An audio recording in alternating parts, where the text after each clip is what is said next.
देखेंगे। तो यहाँ पर मैं आपको बता दूं, नदी जो कि हमारे भारत के लिए, भारत या किसी भी देश की, किसी भी देश भूमि के लिए बहुत इंपॉर्टेंट होती है। तो नदियाँ बेसिकली दो तरीके की होती है, एक वो जिनमें हमेशा पानी रहता है और एक वो नदियाँ जिनमें बारिश के मौसम में पानी आता है। वो ज्यादातर छोटी नदियाँ होती है, जैसे कि ये नदी अभी आप देख रहे हो। तो ये नदी कौन सी नदी लग रही है आपको देखने में?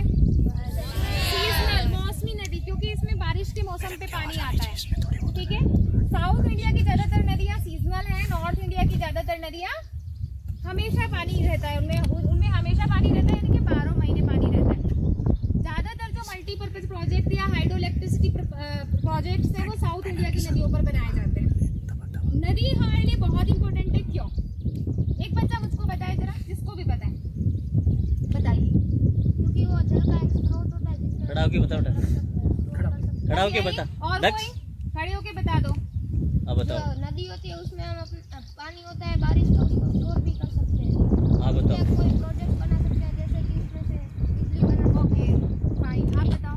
मैम अगर कोई गांव है कि जहाँ के पानी की सुविधा नहीं है, तो वो नदी पे अपना कुछ जैसे कपड़े धोने वैसे कुछ काम कर सकते हैं। ठीक है, अब नदियों के हमें बहुत ही सारे फायदे हैं, पर मैं मोटे मोटे फायदे बता दूं आपको।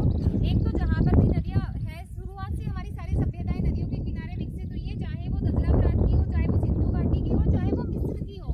सभी सभ्यताएं नदियों के किनारे विकसित हुई, क्योंकि पानी हमारी बेसिक नीड है और नदियों से ही सिंचाई होती है। बाकी सारे काम भी। आज की डेट में बहुत सारी नदियाँ पॉल्यूट हो गई है, जो एक बहुत ही बड़ा चिंता का विषय है। तो नदियों से हमारी सभी तरीके की आवश्यकताएं पूरी होती है, क्योंकि वो मीठे पानी का सोर्स होती हैं।